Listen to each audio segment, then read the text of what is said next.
Hello everyone, welcome to online study YouTube channel. Online study আরও একটা নতুন ক্লাসে তোমাদের সবাইকে স্বাগত। আগের ক্লাসে আমরা ভিটামিন সংক্রান্ত কিছু ডিটেল ক্লাস করেছি। আজকে মানব দেহ থেকে আসা 30টা ইম্পর্টেন্ট কোয়েশ্চেন নিয়ে আমরা আলোচনা করব। শুধুমাত্র এমসিকিউ টাইপ কোয়েশ্চেনই না, প্রত্যেকটা কোয়েশ্চেনের রিলেটেড যে সমস্ত ইম্পর্টেন্ট পয়েন্ট থাকবে সেটা নিয়েও আমি টোটাল ডিসকাস করে দেবো। সেই জন্য ভিডিওটা কিন্তু খুবই ইনফরমেটিভ হতে চলেছে। আর তাই ভিডিওটা স্কিপ না করে প্রথম থেকে শেষ পর্যন্ত দেখতে থাকো। আশা করি ভিডিওটা তোমাদের কাছে খুবই হেল্পফুল হবে। ভিডিও শুরু করার আগে যদি চ্যানেলে নতুন হয়ে থাকো ভিডিওটা লাইক করে চ্যানেলটা সাবস্ক্রাইব করে পাশে থাকা বেল আইকনটি অল করে দিও, যাতে পরবর্তীতে আমাদের এই সমস্ত ক্লাস সবার আগে তোমার কাছে পৌঁছতে পারে। তো চলো শুরু করি আজকের ক্লাস। প্রথম প্রশ্ন, আমরা কয়টি হাড় নিয়ে জন্মগ্রহণ করি? অর্থাৎ যখন একটা শিশু জন্মগ্রহণ করে তখন তার শরীরে হাড়ের সংখ্যা বা অস্থির সংখ্যা হয় 300টি। নেক্সট কোয়েশ্চেন, প্রাপ্তবয়স্ক হওয়ার পর আমাদের দেহে কয়টি হাড় থাকে? অর্থাৎ এর আগের প্রশ্নতে দেখলাম যে একজন নবজাতক জন্ম নিচ্ছে 300টা হাড় নিয়ে, কিন্তু সে যখন অ্যাডাল্ট হচ্ছে, যখন প্রাপ্তবয়স্ক হচ্ছে, তখন তার শরীরে অস্থির সংখ্যা হয়ে যায় 206টি। এবার প্রশ্ন আসতে পারে যে বাচ্চা জন্ম নিচ্ছে 300টা হাড় নিয়ে, সে যখনই প্রাপ্তবয়স্ক হচ্ছে তখন তাহলে 206টা কেন হয়ে যাচ্ছে? আসলে শিশুদের শরীরের বিশেষ বিশেষ কিছু অংশের হাড় একসঙ্গে ফিউশনের মাধ্যমে এক হয়ে যায়, যার জন্য কিন্তু শিশু 300টা হাড় নিয়ে বা অস্থি নিয়ে জন্মগ্রহণ করলেও সে যখনই অ্যাডাল্ট হচ্ছে তখন সেই সংখ্যা কমে গিয়ে 206টি হয়ে যায়। নেক্সট কোয়েশ্চেন, মানবদেহের সবচেয়ে ক্ষুদ্রতম হাড় কোনটি? মানবদেহের সবচেয়ে ক্ষুদ্রতম হাড় হচ্ছে স্টেফিস, যেটা আমাদের মধ্যকর্ণ অর্থাৎ কানে অবস্থিত। নেক্সট কোয়েশ্চেন, মানবদেহের বৃহত্তম হাড় কোনটি? মানবদেহের বৃহত্তম হাড় হচ্ছে অপশন এ ফিমার, যেটা হচ্ছে আমাদের উরুর হাড়। আর আমাদের যে হিউম্যান বডিতে যে সমস্ত শক্তিশালী হাড় রয়েছে তার মধ্যে কিন্তু অন্যতম হাড় হচ্ছে এই ফিমার। নেক্সট কোয়েশ্চেন, মানব খুলিতে কয়টি হাড় থাকে? অর্থাৎ মানব খুলিতে হাড়ের সংখ্যা হচ্ছে 22টি, যার মধ্যে 8টি থাকে করটির হাড়, অর্থাৎ এই 8টা হাড় আমাদের যে ব্রেন তাকে প্রোটেক্ট করে, আর বাকি যে 14টা হাড় সেটা থাকে মুখের যে গঠন সেটাকে তৈরি করার জন্য। নেক্সট কোয়েশ্চেন, প্রতি কবজিতে কয়টি হাড় থাকে? অর্থাৎ আমাদের দু হাতের রিস্টে হাড়ের সংখ্যা হচ্ছে 8টি করে, যেগুলিকে কার্পাল বোন বলা হয়। নেক্সট কোয়েশ্চেন, মানবদেহের বৃহত্তম পেশি হলো? মানবদেহের বৃহত্তম পেশি হচ্ছে গ্লুটিয়াস পেশি, যেটা আমাদের নিতম্বের প্রধান পেশি, যেটাকে কিন্তু গ্লুটিয়াস ম্যাক্সিমাসও বলা হয়। নেক্সট কোয়েশ্চেন, মানবদেহের দীর্ঘতম পেশি হলো? মানবদেহের দীর্ঘতম পেশি হচ্ছে স্যার্টোরিস, যেটা আমাদের উরুর সামনের দিকে অবস্থিত আর যার লেন্থ 50 সেন্টিমিটার বা তার বেশি। নেক্সট কোয়েশ্চেন, মানবদেহের ক্ষুদ্রতম পেশি হলো? মানবদেহের ক্ষুদ্রতম পেশি হচ্ছে স্টেপিডিয়াস, যেটা আমাদের মধ্যকর্ণ অর্থাৎ কানে অবস্থিত আর যার লেন্থ হচ্ছে 1 মিলিমিটার। নেক্সট কোয়েশ্চেন, মানব শরীরে গুরুত্বপূর্ণ পেশির সংখ্যা? মানব শরীরে গুরুত্বপূর্ণ পেশির সংখ্যা হচ্ছে 630টি। এর মধ্যে কিন্তু ঐচ্ছিক এবং অনৈচ্ছিক দু ধরনের পেশি ইনক্লুডেড। নেক্সট কোয়েশ্চেন, মানবদেহের সবচেয়ে বড় অঙ্গ হলো? অর্থাৎ মানবদেহের সবচেয়ে বড় অর্গান হচ্ছে অপশন ডি ত্বক অথবা স্কিন। একজন ইন্ডিভিজুয়ালের শরীরে যা ওজন তার প্রায় 10% হচ্ছে তার স্কিনের ওজন। নেক্সট কোয়েশ্চেন, মানবদেহের সবচেয়ে বড় অভ্যন্তরীণ অঙ্গ হলো? অর্থাৎ মানবদেহের ইন্টারনালি সবথেকে বড় যে অর্গান সেটা হচ্ছে অপশন বি যকৃৎ অথবা লিভার।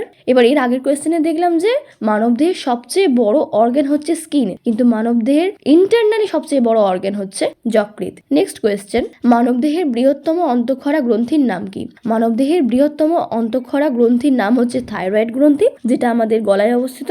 আচ্ছা, এন্ডোক্রাইন গ্ল্যান্ড বা অন্তঃক্ষরা গ্রন্থি কত ধরনের রয়েছে আমাদের হিউম্যান বডিতে সেটা জেনে থাকলে কমেন্টে জানাবে। নেক্সট কোয়েশ্চেন, মানবদেহের ক্ষুদ্রতম অন্তঃক্ষরা গ্রন্থির নাম কি? মানবদেহের ক্ষুদ্রতম এন্ডোক্রাইন গ্ল্যান্ড হচ্ছে অপশন ডি অর্থাৎ পিনিয়াল গ্রন্থি, যেটা আমাদের মস্তিষ্কে অবস্থিত। নেক্সট কোয়েশ্চেন, মানবদেহের বৃহত্তম পৌষ্টিক গ্রন্থির নাম কি?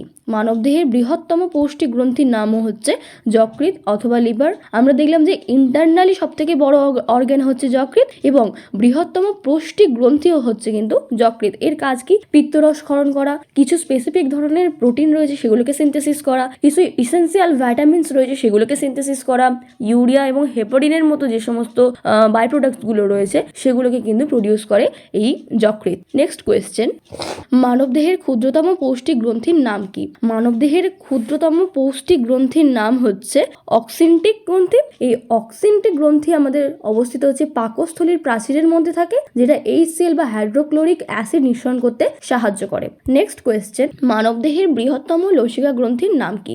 মানবদেহের বৃহত্তম লসিকা গ্রন্থির নাম হচ্ছে প্লিহা বা যেটাকে বলা হয় স্প্লিন। নেক্সট কোয়েশ্চেন, মানবদেহের বৃহত্তম লালা গ্রন্থির নাম কি? মানবদেহের বৃহত্তম লালা গ্রন্থির নাম হচ্ছে প্যারোটিড গ্রন্থি, যেটা হচ্ছে আমাদের ফেসের যে বোথ সাইডে কানের ঠিক সামনের দিকে অবস্থিত। নেক্সট কোয়েশ্চেন, মানবদেহের দীর্ঘতম কোষ হলো? মানবদেহের দীর্ঘতম কোষ, নট বৃহত্তম, দীর্ঘতম কোষ হচ্ছে কিন্তু অপশন সি স্নায়ুকোষ, অথবা যেটাকে বলা হয় নিউরন। এর কিন্তু লেন্থ 1 থেকে 1.5 মিটার পর্যন্ত হয়ে থাকে। এবার যদি তোমরা জেনে থাকো যে মানবদেহের বৃহত্তম কোষ কোনটা এবং ক্ষুদ্রতম কোষ কোনটা, সেটা কিন্তু কমেন্টে জানাবে। নেক্সট কোয়েশ্চেন, মানবদেহের স্বাভাবিক রক্তচাপ হলো?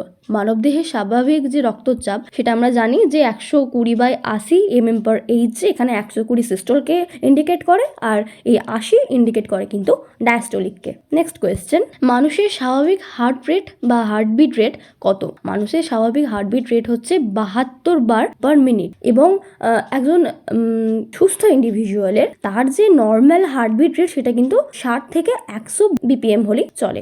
নেক্সট কোয়েশ্চেন, মানব মস্তিষ্কের ওজন হলো? মানব মস্তিষ্কের ওজন হলো প্রায় 1350 গ্রাম অ্যাপ্রক্সিমেট, কারণ মানব মস্তিষ্কের ওজন ম্যান টু ম্যান, এজ এবং সেক্স বেসিসে ভ্যারি করে, আর সেই জন্যই 1.2 to 1.4 কেজি এই যে অ্যাপ্রক্স এই যে ওয়েট রেঞ্জ, এটা হচ্ছে মানব মস্তিষ্কের নর্মাল ওয়েট। নেক্সট কোয়েশ্চেন, মানব হৃৎপিণ্ডের ওজন হলো? মানব হৃৎপিণ্ডের ওজন হচ্ছে প্রায় 330 গ্রাম। এক্ষেত্রেও সেই একই লজিক কাজ করছে, আর সেই জন্যই বলা যায় যে 250 থেকে 350 গ্রাম এই রেঞ্জটা হচ্ছে মানব হৃৎপিণ্ডের normal weight range. Next question, মানব রক্তে হিমোগ্লোবিনের গড় পরিমাণ হলো? মানব রক্তে হিমোগ্লোবিনের গড় পরিমাণ হচ্ছে 14.4 গ্রাম পার মিলি। নেক্সট কোয়েশ্চেন, মানব মেরুদণ্ডে কশেরুকা সংখ্যা? মানব মেরুদণ্ডে কশেরুকার সংখ্যা হচ্ছে 33টি। এই 33টির মধ্যে প্রথমেই থাকে সার্ভিক্যাল, যেটা হচ্ছে 7টি, তারপর থোরাসিক 12টি, লাম্বার 5টা, স্যাক্রাল 5টা এবং কক্সিজিয়াল 3 থেকে 4টি। এই যে নিচে স্যাক্রাল এবং কক্সিজিয়াল, এটা কিন্তু পরবর্তীকালে ফিউশনের মাধ্যমে এক হয়ে যায়। যদি মনে হয় তোমরা কিন্তু ভিডিওটা ব্যাকে গিয়ে এটাকে নোট ডাউন করে নিতে পারো। নেক্সট কোয়েশ্চেন, মানবদেহের সবথেকে শক্ত হাড় হলো কোনটি? মানবদেহের সবচেয়ে শক্ত হাড় হচ্ছে ফিমার, যেটা আমাদের উরুর হাড়। এখন অনেকেই বলতে পারে যে ম্যান্ডিবল কেন নয়? ম্যান্ডিবল আমাদের চোয়ালে অবস্থিত, সেটা আমরা জানি যে সেটা মুখমণ্ডলের সবচেয়ে শক্ত হাড়, কিন্তু ওভারঅল বডির রেসপেক্টে সবথেকে শক্ত হাড় কিন্তু femur. Next question, blood cancer কেন হয়? ব্লাড ক্যান্সার হওয়ার একটা কারণ হচ্ছে রক্তের শ্বেতকণিকার সংখ্যা বেড়ে গেলে, অর্থাৎ যে কোনো কারণে হতে পারে, রেডিয়েশনের জন্য হতে পারে, পলিউশনের জন্য হতে পারে, জেনেটিক কারণের জন্য আমাদের ব্লাডে যে নর্মাল WBCর যে সংখ্যা সেটা বেড়ে গেলে আমাদের অনাক্রমতা শক্তি কিন্তু হ্রাস পায়, আর সেই জন্যই কিন্তু ব্লাড ক্যান্সার হতে দেখা যায়। এছাড়াও কিন্তু ব্লাড ক্যান্সারে আরও অনেক পসিবল কারণ আছে, এটা তার মধ্যে একটা। নেক্সট কোয়েশ্চেন, মানুষের অ্যাপেন্ডিক্স কোথায় অবস্থান করে? মানুষের অ্যাপেন্ডিক্স অবস্থান করে অপশান এ অর্থাৎ সিকামে। এবার সিকামটা কি?